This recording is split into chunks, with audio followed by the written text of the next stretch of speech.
Bear and Ivory, The Quest for the Magical Mirror-Toad.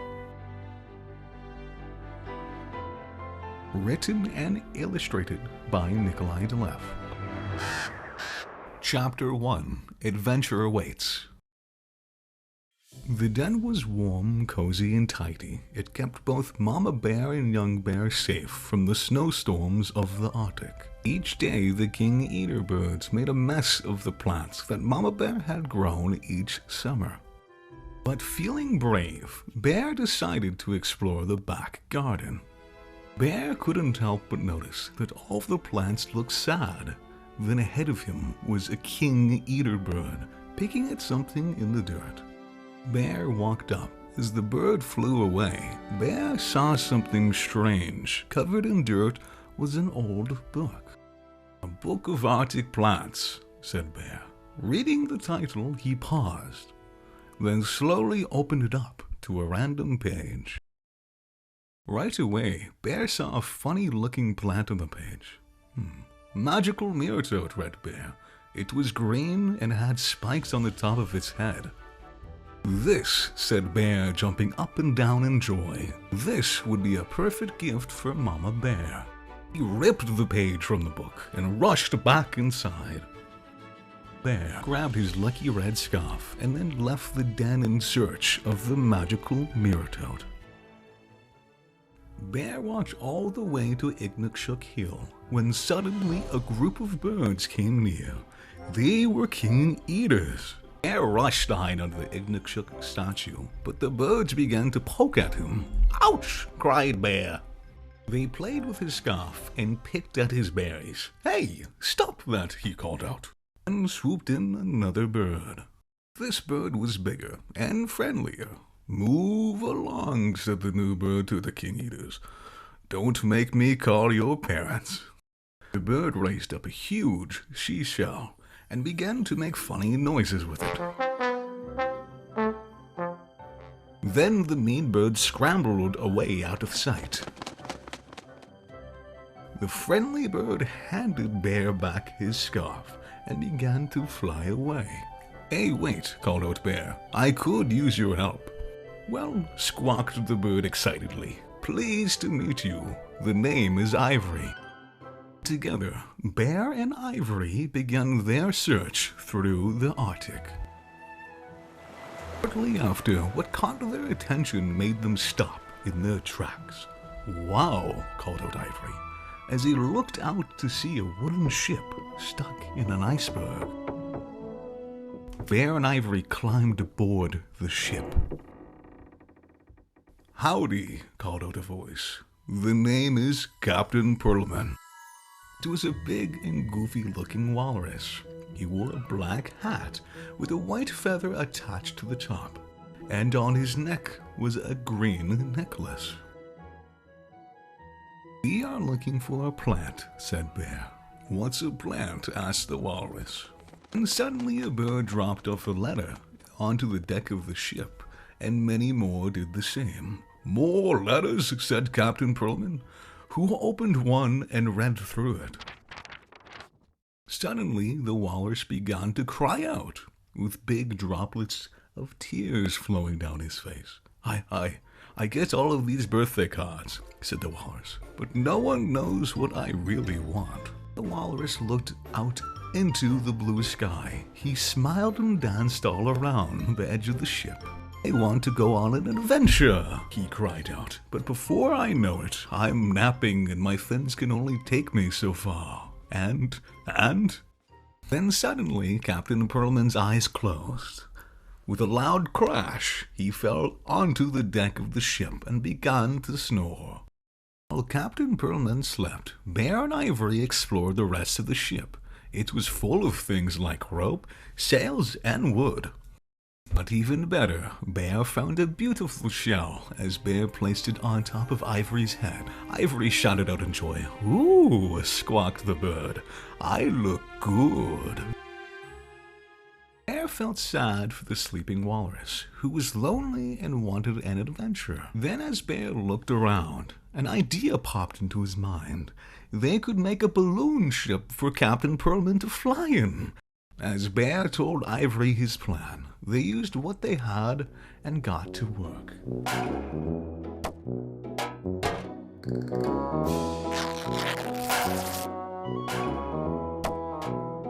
When they finished, Bear tried to wake up Captain Perlman.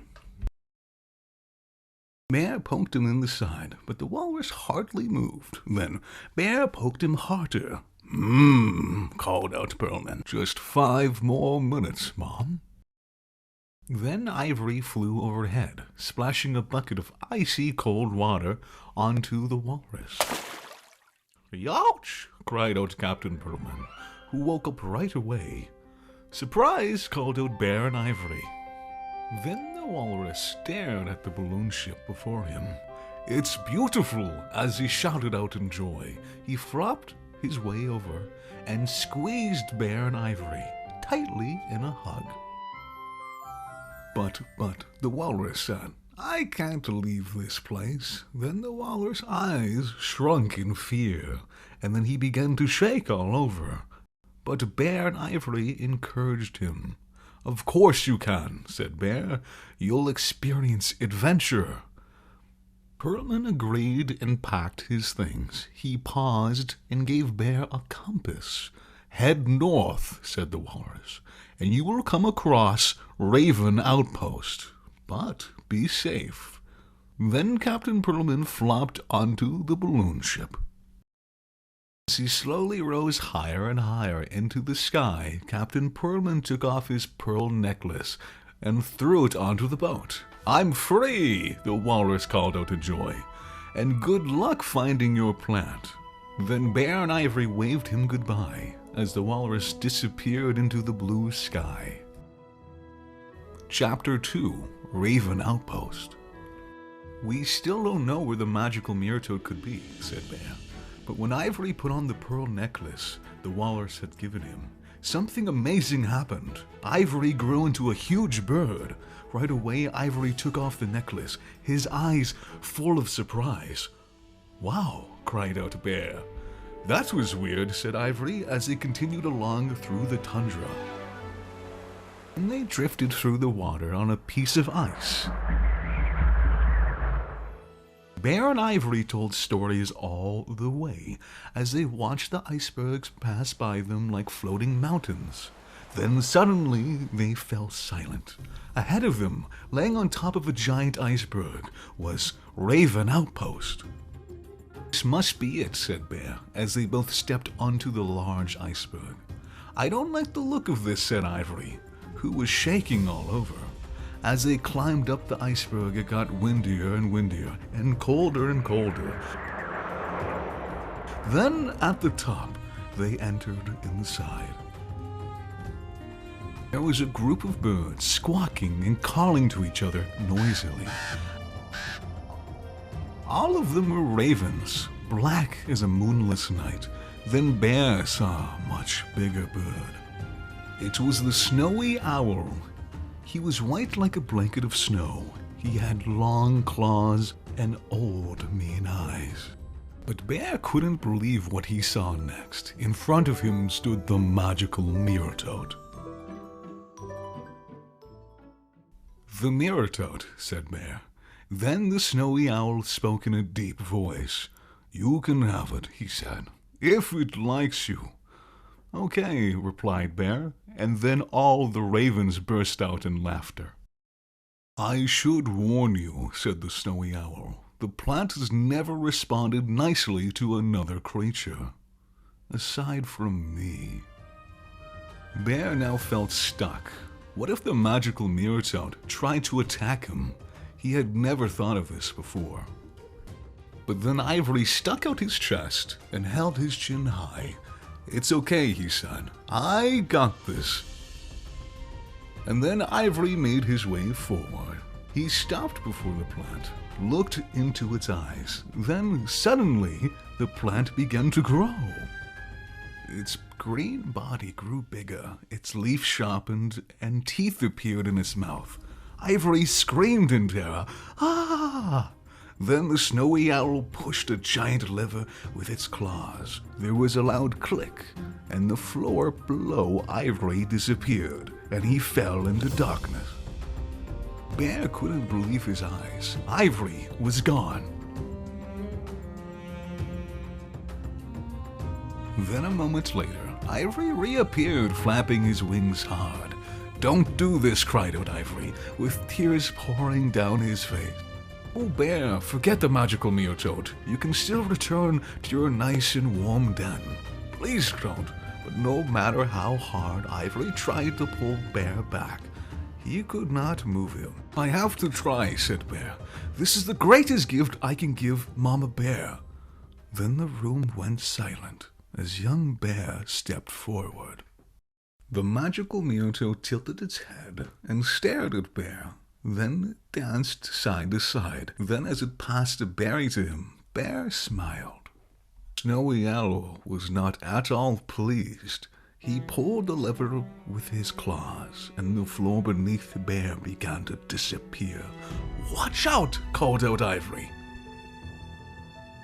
The trapdoor opened beneath Bear. He jumped and fell onto a secure ground.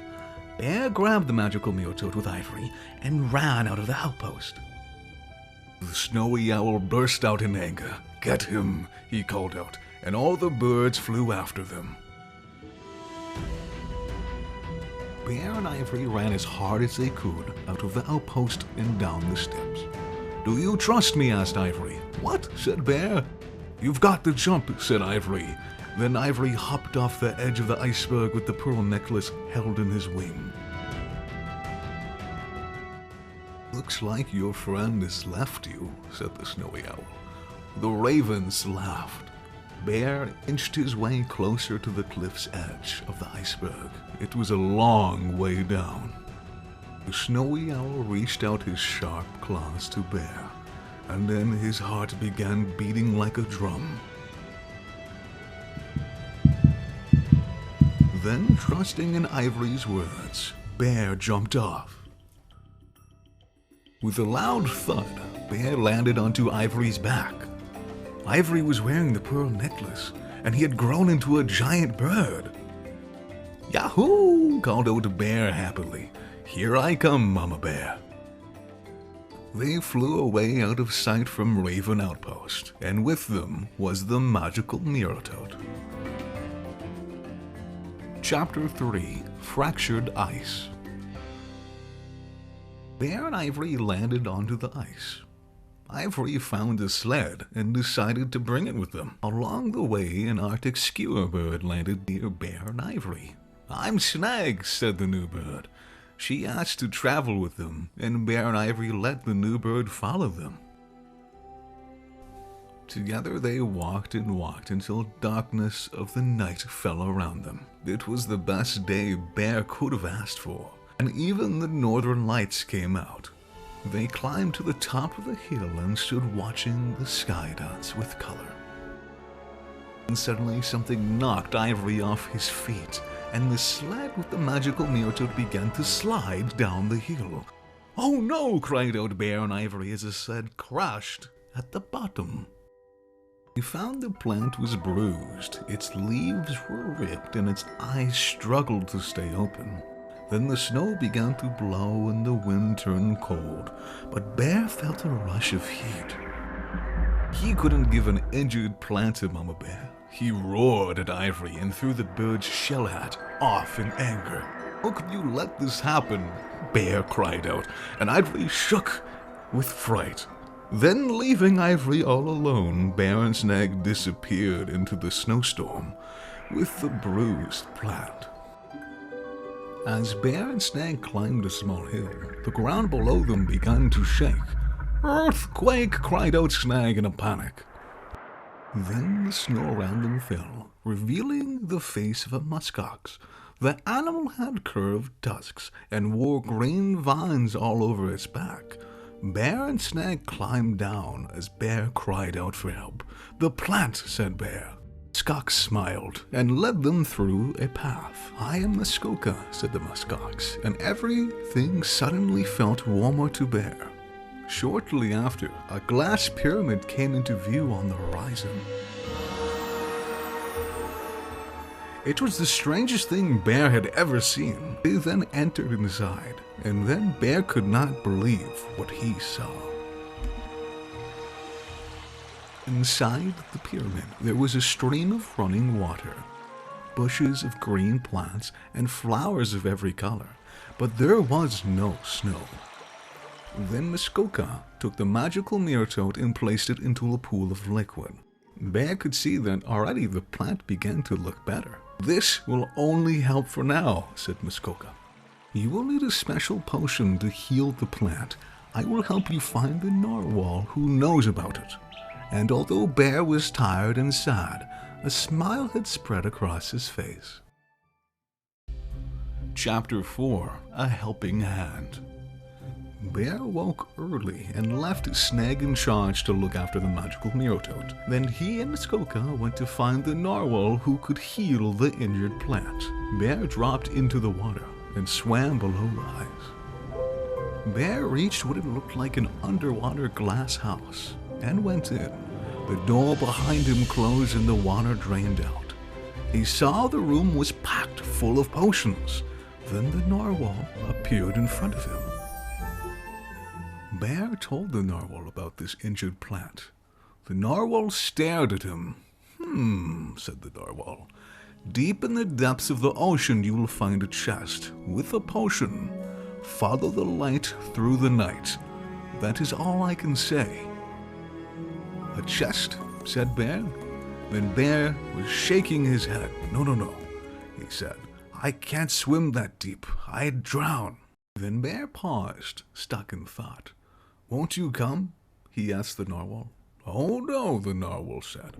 "Someone might notice my bent horn." Then Bear took a step, and with a deep breath, he went back out and began to swim. Bear swam past the light of the glow globes through the water. It became pitch black. A dark shape moved in front of Bear, and he swam faster and deeper. And then something whooshed behind him, and he spun around. Then Bear saw it. In front of him was the chest. He tugged at it. Then suddenly vines wrapped around Bear's body. Bubbles of air escaped his mouth. Bear pulled at the vines again, but they only tightened around his body.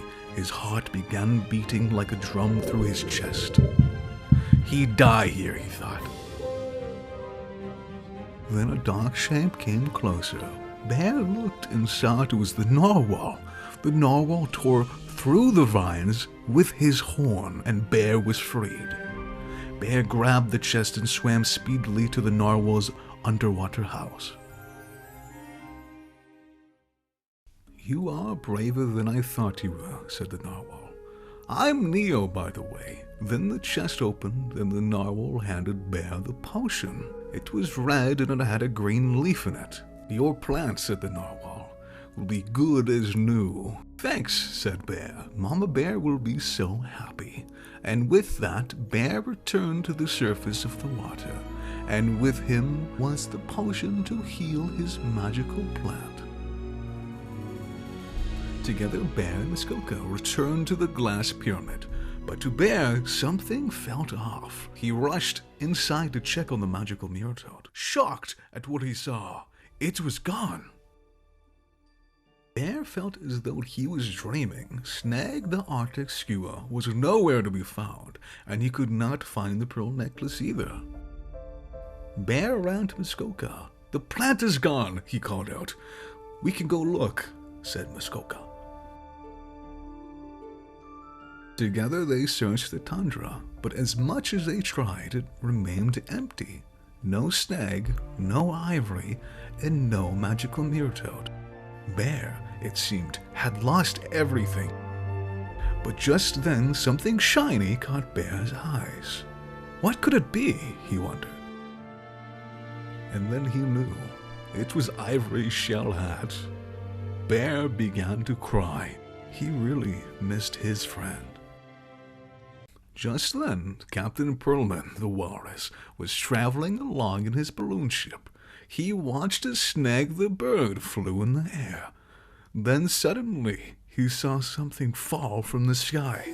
What could it be, wondered Captain Pearlman. Then it came closer and closer until, "Youch!" cried out the walrus as it landed on top of him. It was the magical mirror toad. The plant reminded him of Bear, and so the walrus flew his balloon ship to Bear's den to return the magical mirror toad. Chapter 5. Reunited. The muskox gave Bear a ride back to Ignukshuk Hill. Bear felt very sad. "Everything's gone wrong," cried out Bear. Muskoka moved closer. "Sometimes that can be a good thing," she said. "Your friend is waiting for you." Then with a smile, Muskoka the muskox turned around and disappeared out of sight. Bear looked to Ignukshuk Hill, and his heart gave a jolt. It was Ivory! "Boo!" called out Bear, tackling Ivory to the ground. "Ah!" squawked out Ivory, "my friend!" Then Bear placed the shell hat on top of Ivory, and then they hugged one another tightly. Together they walked to the den, talking and laughing all the way. Bear could not believe what he saw. Beside the den, Captain Pearlman's balloon ship was parked. Bear and Ivory rushed inside, and there came a friendly voice. "Howdy," called out Captain Pearlman. Then Bear's heart skipped a beat when he looked beside the walrus. It was the magical mirror toad. "That plant," said Captain Pearlman, "fell onto my balloon ship. It's a good thing I was there." Then the magical mirror toad shot fire into the fireplace, and Bear rushed to hug Mama Bear. "The plant warms up the den really well," said Bear. Mama Bear smiled. "Yes," she said, "but nothing warms me up better than a hug from you." Bear was happy to be home again. Never again did those mean birds return, and Mama Bear loved it.